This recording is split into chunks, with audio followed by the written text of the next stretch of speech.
નમસ્કાર, BB news ગુજરાતમાં હું ભૌમિક વ્યાસ તમામ દર્શક મિત્રોનું હાર્દિક સ્વાગત કરું છું।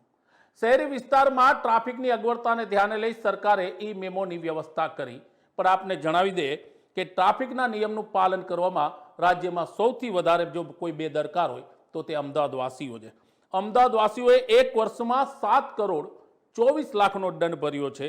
અમદાવાદમાં છેલ્લા એક વર્ષમાં 6.78 લાખ વાહન ચાલકોને 52 કરોડના દંડના ઈ મેમા આપવામાં આવ્યા છે, પરંતુ માત્ર 99,000 વાહન ચાલકોએ 7 કરોડની આસપાસના ઈ મેમાનો દંડ ભર્યો છે।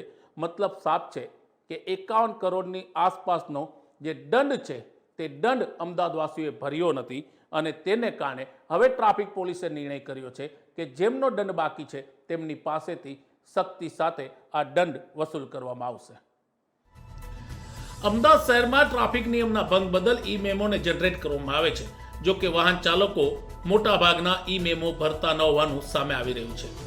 શહેરમાં ઈ મેમો ઇસ્યુ થયા પછી 60 થી 90 દિવસ સુધીમાં જો ઈ મેમો ન ભરાય તો વર્ચ્યુઅલ કોર્ટમાં તે મેટર જાય છે। ત્યારબાદ કોર્ટ તરફથી જે પણ આદેશ કરવામાં આવે તે પ્રમાણે કાર્યવાહી પણ કરવામાં આવે છે। આ દંડને લઈને ટ્રાફિક પોલીસે સૌથી વધુ દંડ 2 વ્હીલર વાહન ચાલકો પાસેથી 4.56 કરોડની ઉઘરાણી કરી, તો હેવી વ્હીકલ પાસેથી 98 લાખ રૂપિયા, 4 વ્હીલર ચાલકો પાસેથી 78 લાખ રૂપિયા અને 3 વ્હીલર ચાલકો પાસેથી 92 લાખ રૂપિયા દંડ લીધો છે।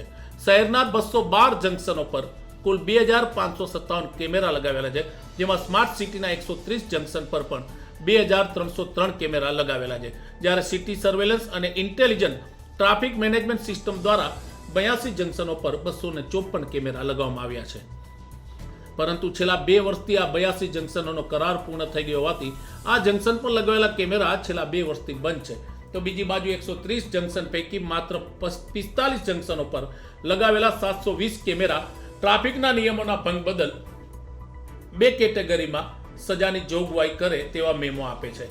ઈ મેમોની રકમ લોકો ન ભરે તો ટ્રાફિક વિભાગ મેજિસ્ટ્રેટ કોર્ટમાં મોટર વ્હીલ એક્ટની કલમ 208 મુજબ કેસ દાખલ કરે। એ પછી 6 મહિનામાં તેનું સમન્સ કાઢવાનું હોય છે। જો કોઈ વ્યક્તિ દંડ ન ભરે તો ટ્રાફિકના ગુનામાં 6 મહિના કે 1 વર્ષની સજા પણ થાય તેવી જોગવાઈ છે, જેથી હવે લોક અદાલત દ્વારા ટ્રાફિકના નિયમનું પાલન નહીં કરનાર વાહન ચાલકો વિરુદ્ધ કાયદેસરની કાર્યવાહી શરૂ કરવામાં આવી છે। આપને જો અમારો આ વિડીયો ગમ્યો હોય અને અમારી આ સ્ટોરી ગમી હોય તો અમારા સોશિયલ મીડિયાના તમામ પ્લેટફોર્મને તમે લાઈક કરો, ફોલો કરો અને અમારી યુટ્યુબ ચેનલને સબસ્ક્રાઈબ કરો।